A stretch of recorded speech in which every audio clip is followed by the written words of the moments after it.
Sebelahnya ada lagi yang namanya shading.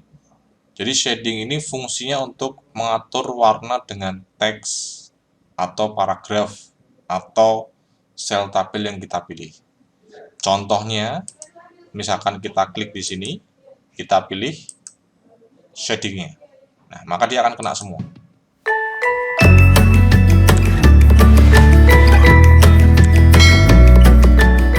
Klik, tinggal kita pilih shadingnya. Ini. Itu untuk shading. Jika tidak jadi, tinggal kita klik no color. Ya. Sebelahnya lagi ada yang namanya border. Ini simbolnya atau ini toolsnya. Keterangannya adalah untuk menambah atau menghapus garis perbatasan. Contohnya bagaimana? Misalkan kalau kita klik di tulisan mengenal tampilan Microsoft Word. Jadi kalau teman-teman perhatikan, ini saya pencet zoom dulu ya. Jadi zoom ini ya, saya perbesar. Jadi kursor ada di sini. Kalau kita pilih border di sini, dengan letak kursor yang ada di sini, jika saya kasih perintah bottom border, maka ini hasilnya. Garis itu berada di bawah dari margin kiri sampai margin kanan. Kalau misalkan ini saya klik, saya pencet no border, maka dia hilang. Kalau saya klik lagi di sini, saya kasih perintahnya top border, maka garisnya berada di atas. Saya klik lagi, no border, hilang lagi. Jika mau dikasih dua-duanya, atas dan bawah, teman-teman bisa pilih satu persatu antara bottom dan top, atau bisa masuk ke border and shading. Tinggal kita klik. Nah, kita bisa masuk ke area custom. Klik, kita pasang di atas, atau di sini boleh. Kita pasang di bawah, klik, atau di sini juga boleh. Selesai, tinggal kita oke. Ini hasilnya. Selanjutnya di paling sebelah kanan, di situ ada kayak semacam gambar kaca pembesar, atau kita namakan sebuah find atau mencari. Jadi fungsinya adalah mencari teks atau konten dalam dokumen. Jadi kalau teman-teman klik di sini find, maka dia akan muncul di sini navigasinya. Nah, silakan cari kira-kira kata apa yang mau kita ketik di situ. Misalkan di sini saya ketikkan kata word, W-O-R-D. Sekilas kalau kita perhatikan di bagian layout atau di bagian layar putih ini, maka tulisan dengan kata word itu akan ke blok warna kuning. Nah, jadi ini yang dinamakan sebuah find. Jadi kalau teman-teman perhatikan di posisi kiri, di sini kata Word dia berada di judul mengenal tampilan Microsoft Word. Yang kedua, dia berada di paragraf yang kita ketik di sini. Jadi semua kata Word dia akan tersorot atau ke blok warna kuning di sini. Atau mungkin yang lain, saya ingin ketik layout. Ini saya hapus, saya ketikkan layout, maka tampilan layout yang akan disorot di sini. Itu fungsi dari sebuah find, jadi mencari. Selanjutnya ada yang namanya replace. Ini saya close saja. Replace, yaitu fungsinya adalah mencari teks yang ingin diubah atau diganti dengan teks yang lain. Contohnya bagaimana? Kita klik di sini replace, maka akan muncul sendiri find and replace. Di bagian find itu diketik dengan kalimat yang akan digantikan kalimat apa. Misalkan saya ingin di sini tulisan word, saya ketikkan WORD, saya ganti menjadi tulisan misalkan olah kata. Maka nanti semua tampilan tulisan Microsoft Word akan digantikan menjadi tulisan olah kata. Jika teman-teman klik replace, maka dia akan menggantinya satu persatu. Tapi kalau kita klik replace all, maka seluruh tulisan Word langsung digantikan semuanya. Misalkan saya pilihnya replace all, seperti ini. All done. We made 3 replacement. Jadi ada 3 penggantian kata. Oke. Kita close. 1, 2, 3. Nah, ini sama bawahnya ini ya. Nah, itu fungsi dari sebuah find and replace. Sementara untuk yang select, bawahnya replace, fungsinya untuk memilih teks atau objek di dokumen. Jadi fungsi ini membantu untuk memilih teks dengan pemformatan atau objek tertentu yang ada di belakang teks. Nanti untuk latihannya akan kita coba satu persatu. Berikutnya saya langsung masuk ke menu layout. Ya, saya klik ya. Jadi di sini kita nanti akan mengenal tools untuk margin, orientation, size, kolom, dan seterusnya yang sering kita pakai atau sering kita gunakan pada waktu kita mungkin men-setting dokumen di awal. Yang pertama, saya masuk ke margin. Jadi margin itu fungsinya untuk mengatur batas kertas atas, kiri, tengah, bawah, atau kanan. Jadi misalkan nanti teman-teman di instansi atau mungkin di perusahaan itu kertasnya sudah ada kop suratnya, tinggal kita atur kira-kira batas kertas atau ujung kertas atas dengan bawah kop itu berapa senti. Maka di sini kalau tidak ada pilihan atau mau kita setting secara manual, berarti kita pilih di bagian custom margin. Nah, ini kotak dialognya. Yang perlu kita lakukan adalah aturlah untuk topnya. Jadi margin atas itu mau dibuat berapa, space-nya atau kosongnya mau dibuat berapa. Misalkan atau katakanlah di dalam sebuah kop surat itu Anda atur atau Anda ukur dari atas kertas sampai dengan akhir kop itu 4 cm, maka di sini bisa kita ketik 4, dinaikkan sedikit. Supaya apa?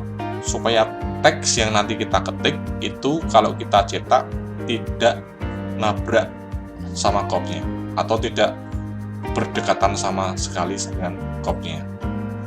Yang selanjutnya adalah posisi kirinya. Nah, kiri di sini space-nya mau dibuat berapa? Misalkan itu mau dibuat 4 cm, ya tinggal kita pilih di sini atau kita rubah menjadi 4 cm. Jadi kita masih punya kelonggaran di sini atau space putih di sini sekitar 4 cm. Misalkan kalau itu nanti mau dijilid, berarti kan kita masih punya space yang agak banyak di sini. Jadi supaya tulisan yang ada di sini tidak istilahnya tidak sembunyi. Ya. Terus sebelahnya lagi ada bottom dan right, yaitu batas kertas paling bawah itu mau dibuat berapa senti, atau batas kertas paling kanan di sini itu mau dibuat berapa senti. Tinggal diatur, misalkan di sini 3, di sini 3. Saya oke. Nah, maka di sini ini kalau saya zoom out ya, saya kecilkan sedikit.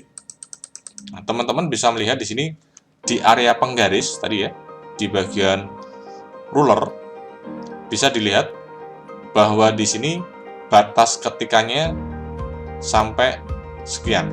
Jadi dia tidak mungkin melampaui batas di sini. Jadi ada space-nya di sini 3 cm. Di sebelah kanan, di sebelah kiri ada 4 cm.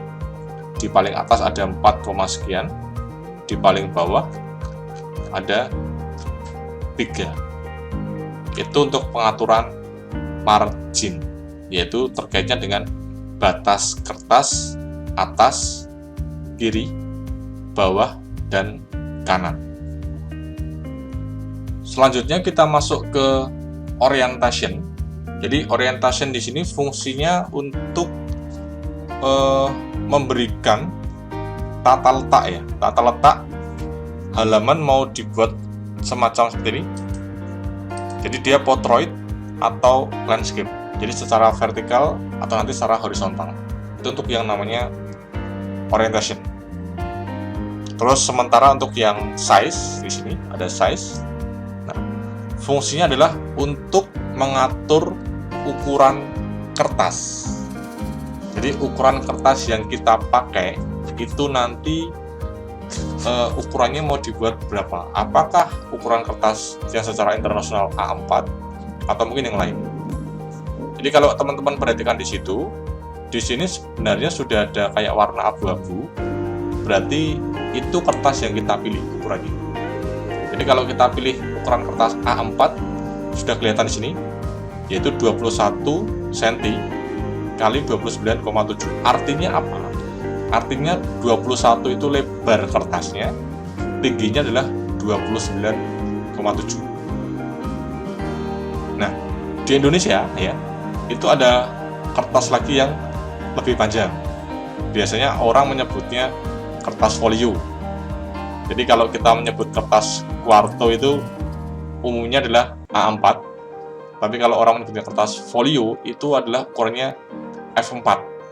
Jadi kalau di sini saya klik di menu layout, pilih size, terus kita masuk ke bagian more paper size.